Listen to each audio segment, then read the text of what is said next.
نحمده ونصلي على رسوله الكريم أما بعد فأعوذ بالله من الشيطان الرجيم بسم الله الرحمن الرحيم رب اشرح لي صدري ويسر لي أمري واحلل عقدة من لساني يفقهوا قولي رب زدني علما. السلام علیکم ورحمۃ اللہ وبرکاتہ. کیسی ہیں آپ سب؟ اللہ تبارک و تعالیٰ سے دعا ہے کہ وہ ہمارا یہاں پر پڑھنا پڑھانا اپنی بارگاہ میں قبول و منظور فرمائے اور ہمیں اسی طریقے پر قرآن کریم پڑھنے کی توفیق عطا فرمائے جس طرح رب کریم چاہتا ہے. قرآن کی تجوید کے سلسلے میں آج ہم مد کے قواعد کو پڑھیں گے. جیسا کہ ابھی ہم نے پچھلے دنوں حروف مدہ اور لین پڑھے ہیں، اس کے فوراً بعد ہی ہمیں مد کے قواعد پڑھنے ہیں. مد کی تقریباً 6 صورتیں ہیں، جن میں سے ایک کو مد اصلی کہتے ہیں. مد اصلی کے علاوہ مد کی دیگر اقسام کو مد فرعی کہا جاتا ہے. مد فرعی یعنی جو کسی سبب کی وجہ سے ہو. اور مد اصلی کون سے مد ہیں؟ جی، حروف مدہ. حروف مدہ کے بعد تشدید، سکون اور حمزہ نہ ہونے کی صورت میں اسے ایک الف کے برابر مد کیا جاتا ہے. اسے مد اصلی کہتے ہیں. یعنی حروف مدہ کے بعد نہ تو تشدید ہو، نہ سکون ہو یعنی حرف ساکن نہ ہو، نہ ہی ہمیں اس پر وقف کرنا ہو، اور نہ ہی حروف مدہ کے بعد حمزہ آئے. تو ایسی صورت میں حروف مدہ کو ایک الف کے برابر مد کیا جاتا ہے. اسے مد اصلی کہتے ہیں. جیسے ہم نے حروف مدہ پڑھے، اسی طریقے سے جیسے میں نے آپ کو پہلے بھی بتایا، حروف مدہ کھڑی حرکات کے قائم مقام ہیں. جس طریقے سے ہم نے کھڑی حرکات پڑھی، مثال ما لکم من دون اللہ من ولی ولا نصیر. یہاں پر ماں کو ہم نے ایک الف کے برابر کھینچا، دون اللہ، دو کو ہم نے ایک الف کے برابر کھینچا. اسی طریقے سے الف مدہ اور یا مدہ میں نصیر، نصیر کو ہم نے ایک الف کے برابر کھینچا، نصیر. لا يذوقون فيها بردا ولا شرابا. اس میں بھی یذوقون، 2 واو مدہ آئے، ایک ایک الف کے برابر کھینچا. فیہا، فی میں یا مدہ اور ہا میں الف مدہ آئی. اسے کہتے ہیں مد اصلی. ایک دفعہ پھر سے دہرا دیتی ہوں کہ حروف مدہ کے بعد تشدید، سکون اور حمزہ نہ ہونے کی صورت میں ایک الف کے برابر مد کیا جاتا ہے. اسے مد اصلی کہتے ہیں. دوسری صورت مد لازم کی ہے. مد لازم جیسا کہ نام سے ہی ظاہر ہے کہ یہاں پر لازمی مد یعنی کھینچنا ہے. اور اس کی صورت کیا ہوگی کہ حروف مدہ کے بعد اسی کلمے میں یعنی اسی لفظ میں تشدید یا سکون اصلی آ جائے. یعنی سکون اصلی یعنی ساکن و حرف یا تشدید آ جائے تو اسے 3 سے 5 الف کے برابر مد کرتے ہیں. 3 سے 5 الف کے برابر کھینچ کے پڑھتے ہیں. مثلا الآن، یہاں پر آپ دیکھ رہے ہیں حمزہ کے اوپر کھڑا زبر ہے. کھڑا زبر حروف مدہ میں الف مدہ کے قائم مقام ہے. تو ایسا ہی سمجھیں جیسے الف مدہ ہے اور اس کے بعد لام ساکن ہے، اور یہ لام سکون اصلی کی حالت میں ہے یعنی اس پر جزم ہے. ایک سکون کون سا ہوتا ہے؟ جب ہم وقف کرتے ہیں، اور یہ سکون اصلی کہتے ہیں اسے. تو ایسی صورت میں اسے 3 سے 5 الف کے برابر مد کیا جائے گا. دوسری مثال دیکھیں، الذکرین. یہاں پر حمزہ کے اوپر یعنی کھڑی زبر ہے اور اس کے بعد کھڑے زبر کو سمجھ لیں آپ الف مدہ ہے، اور اس کے فوراً بعد ہی تشدید آ جاتا ہے ذال کے اوپر. ایسی صورت میں مد لازم اس کو پڑھیں گے، یعنی کہ اس مد کو مد لازم پڑھیں گے کیونکہ اس میں حروف مدہ کے فوراً بعد تشدید آ گیا. ایسی صورت میں اسے 3 سے 5 الف کے برابر کھینچ کے پڑھیں گے. اگلا حرف دیکھیے، اس حرف میں بھی الف مدہ کے بعد تشدید آ گیا ہے را پہ. مضارن،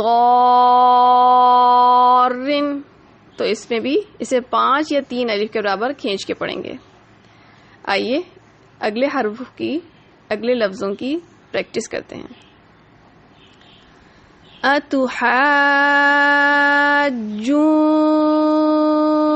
اتحاجونی، ہا پہ الف مدہ ہے، الف مدہ کے فوراً بعد ہی جیم پر تشدید آ جاتا ہے. اس وجہ سے ہا الف زبر ہا یعنی الف مدہ کو مد لازم بنا کے 3 سے 5 الف کے برابر مد کریں گے. جیم واو جو واو مدہ ہے، لیکن واو مدہ کے فوراً بعد ہی نون پر تشدید ہے، لہذا یہاں پر اسے بھی 3 سے 5 الف کے برابر مد کر کے پڑھیں گے. وَوَجَدَكَ ضَالًّا فَهَدَى، حَادَّ اللَّهَ وَلَا جَانٌّ.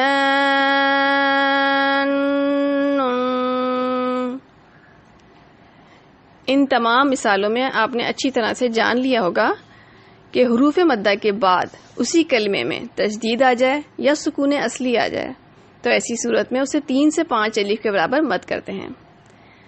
اگلی صورت ہے مد متصل واجب. مد متصل یعنی کہ حروف مدہ کے بعد اسی کلمہ میں اگر حمزہ آ جائے، ملا ہوا اسی کلمے کے اندر حمزہ آ جائے حروف مدہ کے بعد، تو اسے 2 سے 4 الف کے برابر مد کریں گے. مثلاً اِذَا جَاءَ نَصْرُ اللَّهِ، یہاں پر آپ دیکھ رہے ہیں کہ جیم الف جا الف مدہ ہے، اور الف مدہ کے بعد اسی کلمے کے اندر، یہ دوسرا کلمہ نہیں ہے، جا ایک ہی فعل ہے، تو اسی کلمے کے اندر یہاں پر حمزہ آ جائے. تو حمزہ جب آ جائے گا تو اس مد کو مد متصل کہتے ہیں، کیونکہ یہ اسی حرف کے اسی کلمے کے اندر آ رہا ہے.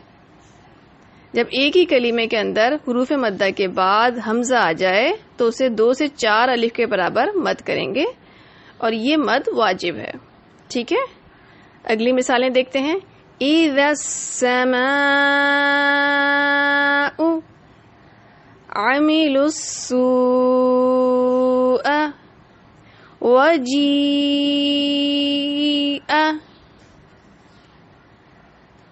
ان تمام مثالوں میں آپ نے اچھی طرح سے سمجھ لیا ہوگا کہ حروف مدہ کے بعد اسی کلمے میں اگر حمزہ آ جائے تو اسے 2 سے 4 الف کے برابر مد کریں گے یعنی کھینچیں گے، اور ایسے مد کو واجب ہے. ایسے مد کو مد متصل کہتے ہیں، یعنی کیونکہ وہ اسی کلمے کے اندر ہے. متصل معنی ملا ہوا. اگلی قسم ہے اس کی مد منفصل جائز. منفصل یعنی کہ جس طریقے سے متصل تھا اسی کلمے کے اندر تھا، اور منفصل یعنی اس سے الگ ہے اگلے کلمے میں. اس کی صورت یہ ہوتی ہے کہ حروف مدہ کے بعد اگر اگلے کلمے میں حمزہ آ جائے تو اختیاری طور پر 1 سے 4 الف کے برابر مد کیا جا سکتا ہے. یعنی اختیاری طور پر، یعنی کہ یہ واجب نہیں ہے، اسے جائز کہیں گے، اور قرأت کے اوپر ہے کہ کہیں پہ ہم چھوڑ بھی سکتے ہیں اور کہیں پہ ہمیں پڑھنا بھی ضروری ہے. اسے جائز کہتے ہیں. مد منفصل کی کیا صورتیں ہیں، ان کی مثالیں دیکھتے ہیں. اِنَّا أَعْطَيْنَاكَ الْكَوْثَرَ، یہاں پر نون الف زبر نا یہ الف مدہ تھا، اور الف مدے کے بعد أَعْطَيْنَاكَ یہ اگلے کلمے کے اندر پہلا لفظ پہلا حرف ہی حمزہ ہے. اس وجہ سے اِنَّا کو ہم اختیاری طور پر 1 سے 4 الف کے برابر مد کریں گے، اور قرآن کریم میں جہاں پر بھی یہ ہوگا یہاں پر ایک مد لگی ہوتی ہے چھوٹی. آگے بھی مثالیں دیکھتے ہیں جس میں یا مدہ کی مثال آ رہی ہے. فی انفسکم فیقول ربی اکرمن، فیقول ربی اکرمن. اگلی مثال دیکھتے ہیں واو مدہ کی. قُلْ أنفسكم وأهليكم نارا لا يعذب عذابه أحد. ان تمام مثالوں میں حروف مدہ کے بعد اگلے والے کلمے میں حمزہ آ رہا ہے اور اس وجہ سے اس کو 1 سے 4 الف کے برابر کھینچ کے پڑھا جائے گا. ایسے مد کو مد منفصل کہتے ہیں. 5ویں صورت ہے مد عارض وقفی مدہ. مد عارض وقفی مدہ، جیسا کہ نام سے ہی ظاہر ہے کہ یہ حروف مدہ پر وقف کرنے کی صورت میں آئے گا. اس کی کیا صورت ہوگی؟ حروف مدہ کے بعد سکون عارضی طور پر آ جائے.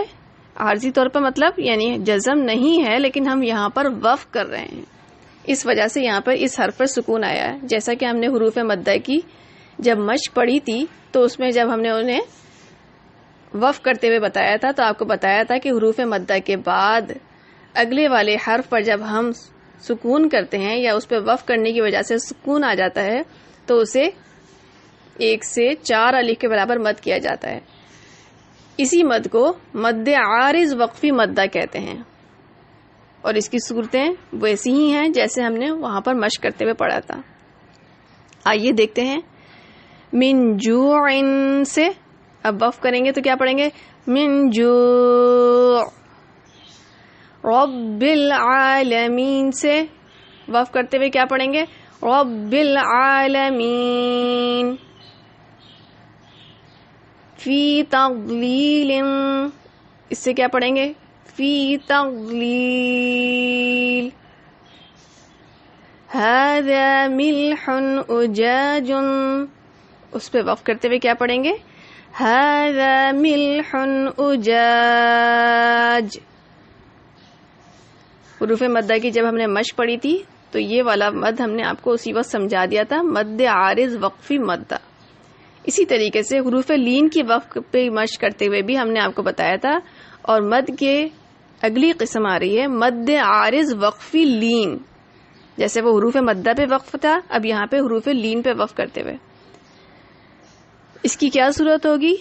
اس کی صورت یہ ہے کہ حروف لین کے بعد سکون عارضی طور پر آ جائے، یعنی ساکن نہیں تھا حرف لیکن ہم نے اس پر وقف کیا تو وہ حرف ساکن ہو گیا. اس کو کہتے ہیں سکون عارضی. حروف لین کے بعد سکون عارضی طور پر آ جائے تو اختیاری طور پر 1 سے 4 الف کے برابر مد کیا جا سکتا ہے. 1 سے 4 الف کے برابر مد کیا جا سکتا ہے مطلب یہ اختیاری طور پر ہے. اگر ہم لإلاف قریش